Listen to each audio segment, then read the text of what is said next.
हरि ओम. चिंतन प्रवचन क्रमांक 78. जीवन भाग 1. मानव जोपर्यंत स्वस्थ आहे, निरोगी आहे, हातीपायी धड आहे, तोपर्यंत विज्ञान त्याच्यावर काही इलाज करत नाही.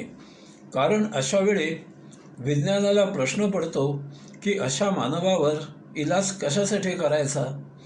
त्यातून कोणी अगदीच खनपटीला बसला तर विद्वान त्याची MIR टेस्ट करते आणि सांगते, हे पहा, याचे सर्व काही जागचे जाग्यावर ठीकठाक आहे, याला काहीही झालेले नाही.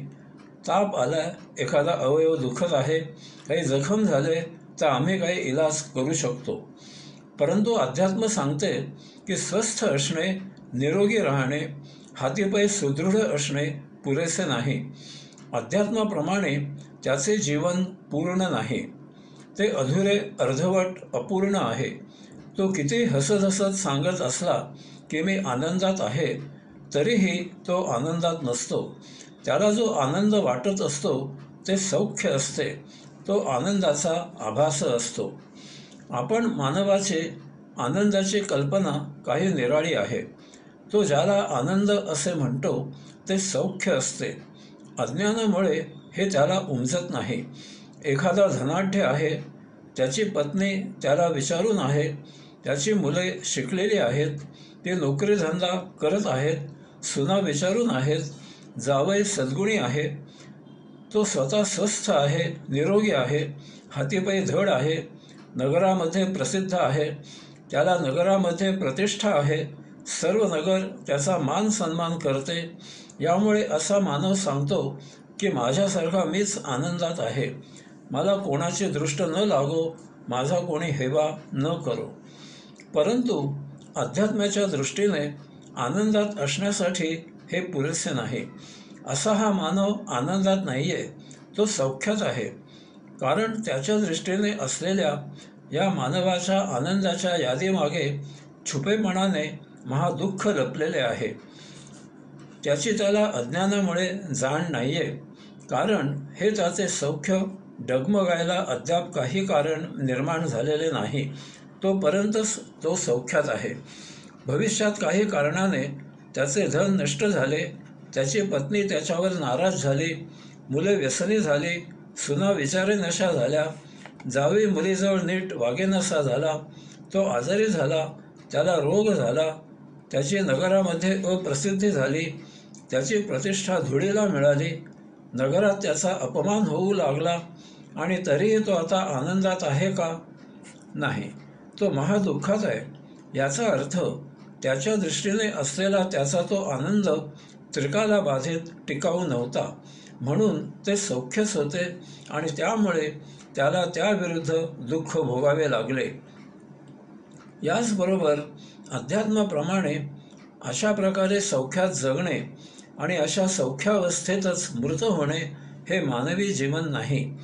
मानवी जीवनाचा हा हेतू नाही. हे तर मानवेतर प्राण्यांचे जीवन आहे. खावे, प्यावे, संरक्षण करावे, प्रजोत्पादन करावे, बाकी वेळ आरामात पडून राहावे, झाला मानवेतर प्राण्यांचा जीवनक्रम. कारण त्यांना याच सृष्टीचे काहीही ज्ञान नाही.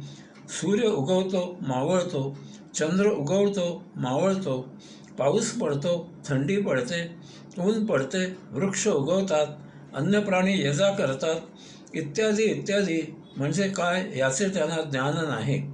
कारण या ज्ञानाचा त्यांच्या जगण्याशी काही संबंध नाही. ते ज्या प्रकारे जीवित राहतात त्यामधूनच त्यांच्यामधील अंशात्मा सृष्टीलीला अवलोकन करतो, आणि ही एवढीच त्यांच्या देहाकडून आत्मपरब्रह्म पुरुषोत्तमाची अपेक्षा आहे. परंतु मानवी देह हा शेवटचा देह आहे. यानंतर आता देहाची आणखी उत्क्रांती नाही.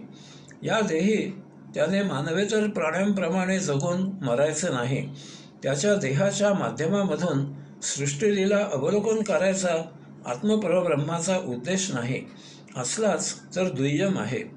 या देही अंशात्मा त्याची वैश्विक यात्रा संपन्न करून स्वगृही योगधामी जाऊ इच्छितो. यासाठी मानवाला या सृष्टीचे ज्ञान होण्यासाठी प्रगल्भ बुद्धी प्रदान केलेली आहे. त्याने अन्य प्राण्यांप्रमाणे जीवन जगायचं नाही. त्यांच्यापेक्षा काहीतरी त्याच्या प्रगल्भ बुद्धीला साजेसे त्याने जगायचे आहे. त्याने या ब्रह्मांड नायकाचा शोध घ्यायचा, आत्मयात्रा करून त्याच्याकडे प्रस्थान ठेवायचे आणि अवशात्म्याची ही वैश्विक यात्रा संपन्न करायची. यासाठी महान मुनी योगाधिराज पातंजलींनी आयुर्वेद सांगितला. आयुर्वेद याची संधिफोड आयुः अधिक वेद. वेद म्हणजे ज्ञान, शरीराच्या आयुष्याचे ज्ञान, निरोगी राहण्याचे ज्ञान, आणि तेही नैसर्गिक वनौषधींनी, काष्टौषधींनी. असे देहाने निरोगी राहून योगसूत्रांनुसार जीवन जगून आचरण करून अष्टांग योगे आत्मपरब्रह्मस्वरूप व्हायचे, मुक्त सायुज्य मुक्त व्हायचे. हीच मानवी देही एकमेव उपलब्धी आहे.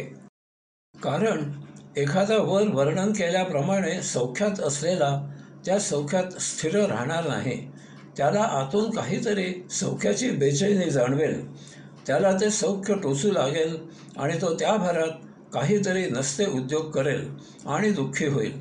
त्याचे वैभव नष्ट होईल किंवा नाही होणार, त्याने काही फरक होत नाही, परंतु त्याचे सौख्य संपुष्टात येणारच.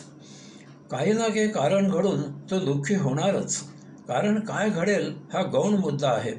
अशा सौख्यात असणारा त्यामध्ये सुप्त दुःखाकडे आकर्षित होणारच, तो तिकडे जाणारच.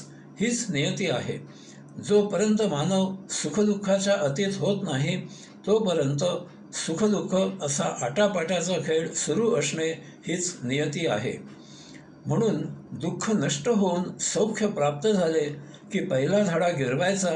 हे सौख्य म्हणजे दुःखाचा अभाव आहे, ते टिकाऊ नाही. हा सुखावरचा वरवरचा मुलामा आहे. हा मुलामा काही अवधीच टिकणार आहे आणि म्हणून पुन्हा दुःख वाटायला न येण्यासाठी त्वरित उपाय करायचा. हा उपाय आहे आध्यात्मिक. म्हणजे जसे दुःख नष्ट झाले तसे सुखही नष्ट करायचे. याचा अर्थ सुखदुःख यांच्या पलीकडे सच्चित आनंद आहे, तो प्राप्त करायचा. आपण धारण केलेल्या देहाचा सच्चित आनंद घ्यायचा असेल तर जीवनाची सत्य ओळख करून घ्यावी लागते. जीवन सतत प्रवाहित होत आहे. बाल्यावस्था, तारुण्य, प्रौढत्व, वृद्धत्व अशा प्रकारे आपला फक्त देह असेच नाही तर संपूर्ण सृष्टी सतत बदलत आहे, प्रवाहित होत आहे. क्षणोक्षणी येथे प्रत्येक वस्तू, गोष्ट जुनी होत आहे, लय होत आहे आणि त्याचे परिवर्तन होऊन नाविन्य प्रकट होत आहे. समुद्राच्या पाण्याची वाफ होते, वर जाते आणि पर्जन्याच्या रूपाने खाली येते. नदीच्या रूपाने समुद्राला मिळते, पुन्हा त्याची वाफ होते. असे सतत वर्तुळाकार सुरू आहे. म्हणून असे म्हटले जाते की आपण एकाच नदीमध्ये 2 वेळा पाय ठेवू शकत नाही. कारण नदीमध्ये एकदा पाय ठेवून दुसरा पाय ठेवेपर्यंत त्या नदीमधून कितीतरी पाणी वाहून गेलेले असते. याचबरोबर त्या अल्प कालावधीत आपला पायही तेवढा वृद्ध झालेला असतो. नदी आणि आपला पाय असे दोन्हीही पूर्वीच्या क्षणाप्रमाणे पुढील क्षणी नसतात, ते बदललेले असतात. वर नदीचे उदाहरण घेतले आहे. ही नदी सतत प्रवाहित होत आहे, प्रतिक्षणी वाहत आहे. नदीच्या किनारी नदीच्या एका विशिष्ट स्थितीवर आपण ध्यान लावून बसलो तरीही आपण असे सांगू शकत नाही की नदीतील पाण्याचा अमुक थेंब अमुक वाजता अमुक ठिकाणी होता. कारण नदीचा प्रत्येक थेंब निमिषार्धात पुढे पुढे वाहून जातो. आपले जीवन असेच नदीप्रमाणे सतत वाहते, बदलते, परिवर्तित होणारे आहे. एकदा एक क्षण जगला की जगला, तो क्षण तत्क्षणी काळामध्ये गडप होतो. तो पुन्हा कधीही जगता येत नाही. सकाळी फूल उमजले की सायंकाळी कोमेजून जाते. त्याचा क्षणार्धात भूतकाळ होतो. एखादी संधी आली की ती स्वीकारायची की अस्वीकारायची याचा विचार त्याच क्षणी घ्यावा लागतो. संधी पुन्हा चालून येत नाही. आपल्याला काही अनुभव येतात आणि त्याप्रमाणे आपण आपले आचरण कसे करावे ते ठरवितो. हे असे आचरण करणे ही आपल्या घरी प्रथा तयार होते. आपल्या मुलांवर हा संस्कार होतो. आपल्या पश्चात हे आपण असे का करत असायचे असे मुले कधी विचारत नाहीत आणि आपण कधी सांगत नाहीत, परंतु तेही प्रथा पाळतात. याला घराण्याची रीत असे ठरविले जाते. त्यांची मुले नाईलाजाने ही प्रथा कशी तरी पाळतात आणि येथे अशा प्रथांचे विडंबन सुरू होते. काय म्हणता, शुभ म्हणून दारावर लावायला आंब्याच्या पानाची डाळी हवी का? ठीक आहे, जी मिळेल ती डाळी आंब्याची म्हणून लावली जाते. अरे असू दे, लावलं आहे ना काहीतरी, चालायचंच. पुढची पिढी आहे, समजून घ्यायचं. काय म्हणता, गळ्यात माळ घातली आहे, दारू प्यायची नाही, माळेचे पावित्र्य राखायचे. ठीक आहे, माळ काढून ठेवून दारू ढोसली जाते. कोणी काही म्हणाले तर सांगितलं जातं, माळ काढून मग दारू प्यायलो, माळेचे पावित्र्य राखले आहे. आजूबाजूचे म्हणतात, हां बराबर बराबर, पॉईंट आहे. काय तो लग्नामध्ये विधी आणि सोपस्कारांचा गोंधळ. अहो, तो धूर जातोय नाकातोंडात. पुढची पिढी नोंदणी पद्धतीने लग्न करते. लग्नातील विधींची ऐशी का तैशी. त्या पुढील पिढी म्हणते, कशाला हवी आहे नोंदणी, आम्ही एकत्र राहायला सुरुवात केली आहे. छे छे छे छे छे छे, नातू नात वगैरे काही नाही, ते सर्व सांभाळायला आम्हाला वेळच नाही.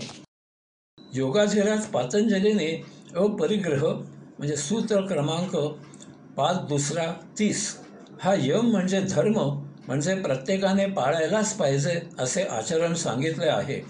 अपरिग्रह म्हणजे संग्रह न करणे. आपल्याला जीवनामध्ये जगायला अत्यावश्यक इतकेच साठवावे, तथापि आपल्या पूर्ण ताकदीने, कौशल्याने, मेहनतीने, परंतु प्रामाणिकपणे, सचोटीने, नेकीने मिळवावे. आपल्या गरजा भागवून वृद्धापकाळाची सोय करून उर्वरित धन सत्कारणी योग्य व्यक्तींना निरपेक्षपणे द्यावे. यासाठी जीवन जगताना धनसंग्रह, जनसंग्रह, विचारसंग्रह करू नये. या गोष्टी आपल्या नित्य जीवनात अडथळा आणणाऱ्या आहेत, परंतु ऐकतो कोण? आपण प्रत्येक गोष्ट पकडून ठेवायचा प्रयत्न करतो.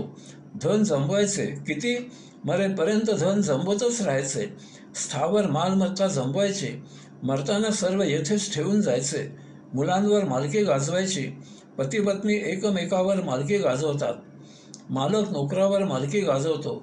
धनाढ्य गरिबाची पिळवणूक करतो. मास्तर मुलांवर हुकमत गाजवतो. सत्ताधीश जनतेवर आणि विरोधकांवर सत्ता गाजवतात. पुरुष अबलांवर, गुंड सज्जनांवर, मोठ्या लहानांवर अरेरावी करत असतात. गुरु अंधश्रद्धेचा फायदा घेऊन साधकांकडून सेवा करून घेत असतात. धर्मगुरू धर्माच्या नावाने यजमानांवर विधी सोपस्कार लादत असतात. अधिकारी हाताखालच्यांची पिळवणूक करत असतो. हे फार काळ टिकत नाही. एक दिवस हे सर्व झुगारून दिले जाते. वाद, भांडणे, मारामाऱ्या, वैमनस्य, सूड, खून इत्यादी असे हे सर्व टोकाला जाते. पिढ्यानपिढ्या शत्रुत्व निर्माण होते किंवा काही धूर्त, मतलबी, ढोंगी, लबाड, फसवे, कावेबाज, चलाक याचा गोड गोड बोलून गैरफायदा घेतात. आपल्या कामासाठी राबवतात. भिके कंगाल करतात. प्रसंगी अब्रू घेतात. सापड्यात अडकवतात. स्वार्थ साधायची परिसीमा झाली की मखराशीपणे, सभ्यपणे दूर करतात. काही काळानंतर या अशा सत्तापिपासूंना शहरात सव्वाशेर भेटतो.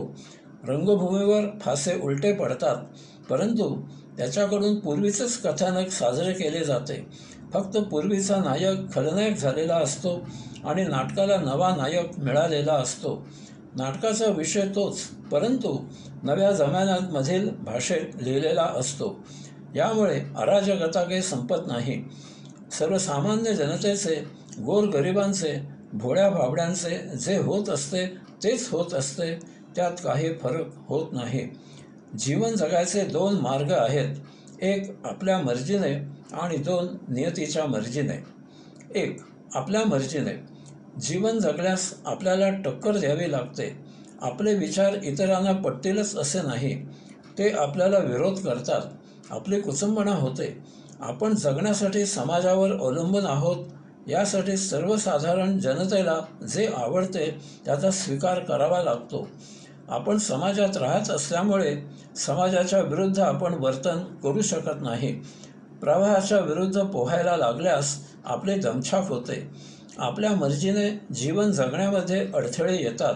यामुळे वैतागून शरण न जाता आपल्या विचाराने जगावे, यासाठी आपल्या वर्तनात बदल करावा. अशावेळी लवचिकता असावी लागते. समाजाकडून अमुक उत्सव अयोग्य प्रकारे साजरा केला जातो असे आपले मत असले तरी ते व्यक्त न करता त्या उत्सवापासून दूर राहावे. परंतु उत्सवाची सार्वजनिक वर्गणी मोठ्या सुहास्यवदने द्यावी, जमल्यास 4 पैसे जास्त द्यावी.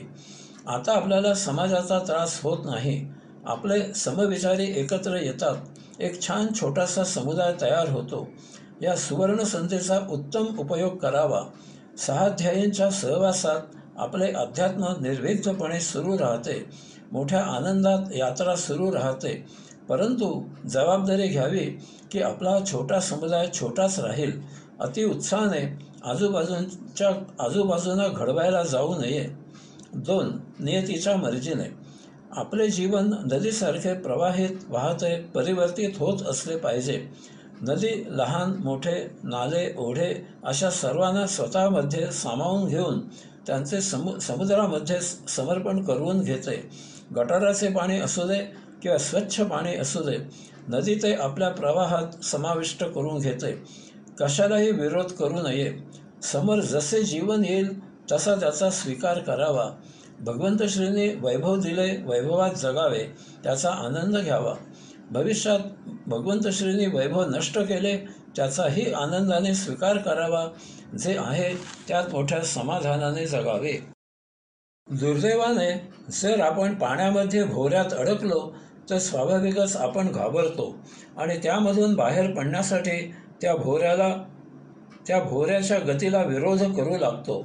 यामुळे आपली दमछाक होते आणि त्या भोवऱ्याला ताकदीने त्याच्या गतीच्या उलट बाजूने विरोध केल्यामुळे आपण जेथे अडकलेले असतो तेथेच राहतो. भोवऱ्यात खाली खाली जात नाही. यामुळे गुदमरायला होते आणि बहुतांशी थकल्यामुळे दुर्घटना घडू शकते. परंतु जर आपण भोवरा जसे नेईल तसे त्या भोवऱ्यात सहकार्य केले आणि तो जसे गरगर फिरविल, खाली खाली नेऊ लागेल तसे गेलो तर आपण भोवऱ्यात खाली खाली जाऊ लागतो आणि तेथे भोवऱ्याचा घेर आपल्या देहापेक्षा कमी असतो. त्यामुळे तो भोवरा आपल्याला बाहेर फेकतो आणि आपण विनाकष्ट त्यातून बाहेर येतो. हा आहे परिस्थिती स्वीकारायचा फायदा. नवनवीन सुधारणा होत असतात, त्याला नाक मुरडू नये. आपल्या जीवन पद्धतीत बदल अपरिहार्य आहे. बदलत्या काळात बदलत्या गोष्टी आपल्यावर आणि इतरांवर लादू नयेत. नवीन गोष्टी शिकून घ्याव्यात. तरुण म्हणायला पाहिजेत, बाबांना हे येते बरं का. फक्त बालपण आणि तारुण्यच पाहिजे असे चालणार नाही.